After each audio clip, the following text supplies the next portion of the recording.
everyone, welcome back to the channel. It's Explaing here. In today's video, I'm going to be talking about Flaming Skies, a game I have talked about a couple times on my channel. This won't necessarily be an update video on Flaming Skies, but more of an info kind of video about it and what is going on with Flaming Skies and the major changes. For example, new ownership and major changes and plans for Flaming Skies. If you guys want to know more about all this, make sure to stay tuned. But with that said, make sure to like, subscribe, and also go to the description below to join my social medias. It is very appreciated. And with that said, let's go ahead and get right into it. So as many of you guys know, I used to own Flaming Skies, and I was also the person who came up with the idea. I owned it alongside Blue, who was the scripter, and a few weeks ago, drama occurred within the team about firing certain developers, which caused me and Blue to step down from ownership. The ownership was given to Mao, who was a dev within the team and also used to work on Creatures of Sanaya. Due to unknown reasons, he isn't a dev at Creatures of Sanaya anymore. After ownership was transferred, major changes happened within Flaming Skies, in which I'll get into more detail about. But in other words, they scrapped the idea of Flaming Skies and replaced it with a previous game the new owners had been working on before owning Flaming Skies. Now don't worry, not everything was scrapped. Some of the concepts, models, and sounds did stay, but the majority of them were scrapped and most of them were replaced. The scripts Blue made are supposedly going to be used, but after the new ownership, I haven't seen a single thing in development about scripting, UI, or GUI, or anything like that. I've only seen animations, models, and concepts, which isn't necessarily a good thing. The base idea is still there, but many mechanics were moved or will be changed, and as of right now, I really don't have any info as to what has been planned for the gameplay wise. As a previous owner, I'm somewhat disappointed as to what Flaming Skies Chain's plans are, as well as changes within the dev team. As for the concepts that did survive, they have been changed into skins.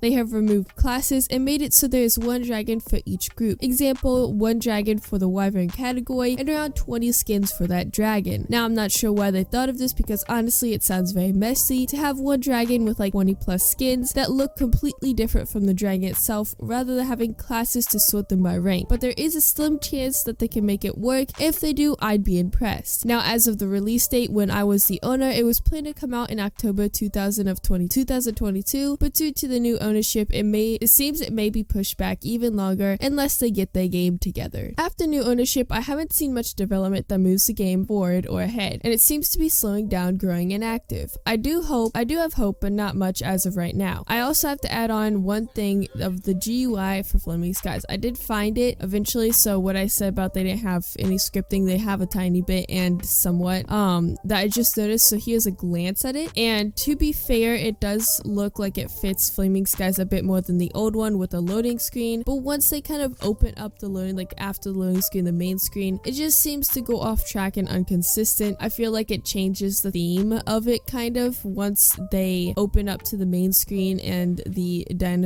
dragon selection and everything like that. I just feel like it doesn't necessarily fit Flaming Skies. The only thing that really fits is the loading screen, to be honest, and I feel like they could do a little bit more better. I also don't like that they're using like pictures for the GUI. Now I get you will need pictures for somewhat of the GUI, but I feel like they put pictures for every single piece of the GUI, and I feel like some of it should have been made up. Some of it should have been more creative instead of like that. It just feels kind of plain and ordinary, to be honest, but the loading screen is amazing. I feel like it does fit Flaming Skies, so good job on that. I just feel like they should improve a little bit on the GUI itself. But yeah, that's all I have to really say about Flaming Skies, other than I'm not the owner of Flaming Skies anymore. There is new owners. The game is kind of completely different in a way. It doesn't feel like Flaming Skies anymore, and there's a ton of things that they've changed. Now I'm not going to make much videos on it in the future. I think this is going to be one of my last videos on Flaming Skies due to it probably going inactive after a few months of the new ownership. But that's basically all I have to say for today's video. I hope you guys did enjoy. Comment down below what your thoughts on this and all the situations that happened, and I hope you guys did enjoy, and I'll see you guys in the next one. Bye!